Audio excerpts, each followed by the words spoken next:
When it comes to education, there's one topic that almost everybody has an opinion on: class size. Some say it doesn't really matter, that great teachers can handle 30 kids just as well as 15. Others say smaller is always better. So, what's the truth? I'm Mike Tenney, and today we're breaking down what the research actually says about class size, and more importantly, why it matters so much for your child.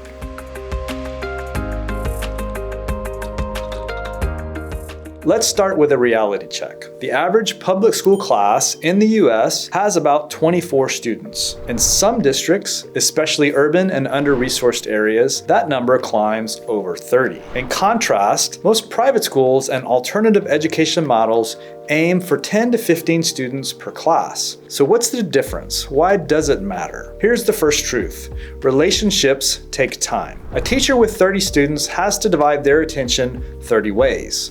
That means fewer opportunities for one-to-one instruction, fewer emotional check-ins, and a lot more energy spent on managing the group than on deep learning. But in a smaller class, something shifts. Teachers can spot who's falling behind, who's ready for a challenge, and who just needs a little encouragement that day. That kind of attention, it's a game changer.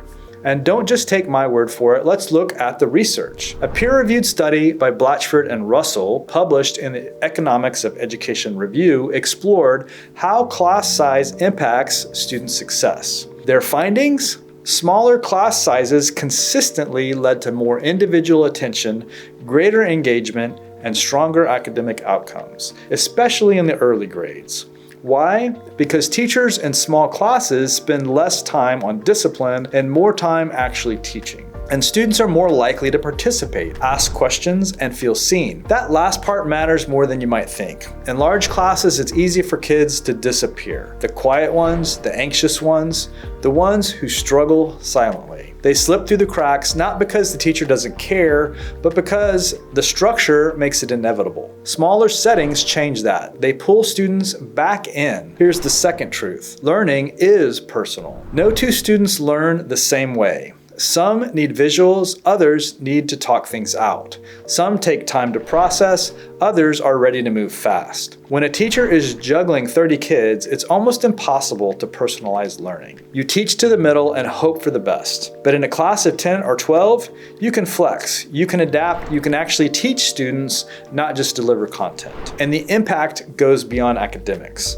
Smaller classes build community. Students form stronger bonds with peers and teachers. They feel safer to speak up, there's more space for discussion, more room for creativity, and less pressure to conform. Now, I know what some people are thinking. Isn't this just a luxury? And yes, smaller class sizes typically require more resources, more teachers, more classroom, more investment. But here's the question we have to ask. What are we investing in? Because the cost of larger class sizes isn't just academic. It's social, it's emotional, and it's long-term. When students get less attention, they start to disengage. When they disengage, they fall behind. And the further behind they get, the harder it is to catch up. On the flip side, the benefit of small class sizes compounds over time. Students build confidence, they take academic risks, they feel seen, supported, and capable. That momentum carries forward year after year. Blatchford and Russell also found that behavior improves in smaller classes, not just because the kids are better behaved, but because teachers can manage proactively, not just reactively. Less chaos means more learning. It's that simple. So, what should parents do with this information? First, ask about class size. Whether you're looking at public, private, charter, or homeschool pods, don't just ask about curriculum. Ask how many students are in a room. That number changes everything. Second, observe if you can. If you're touring a school, ask to see the classrooms in action. Watch how the teacher connects. Do they know the names? Are they giving feedback or just trying to keep order? Third, trust your instincts. If your child seems disconnected, overwhelmed, or invisible, class size might be playing a bigger role than you realize. This isn't just about blaming teachers. Most are doing their absolute best with what they've got. But class size is one of the few levers that we can measure and change. And the research is clear, it makes a difference. If we want to give our kids the best shot, not just at grades, but at confidence, engagement, and growth, then class size is not a small thing. It's a big deal. At the Tenney School, we've taken the idea of small class sizes to its extreme conclusion. One teacher, one student, one personalized learning experience. Our model gives students the flexibility to learn at their own pace, faster when they're ready, slower when they need more time. It's not about making things easier, it's about making them right for the learner in front of us. If you're wondering what personalized education could look like for your child, visit tenneyschool.com to learn more. I'm Mike Tenney. If this video gave you something to think about, like and subscribe for more insights into how learning really works.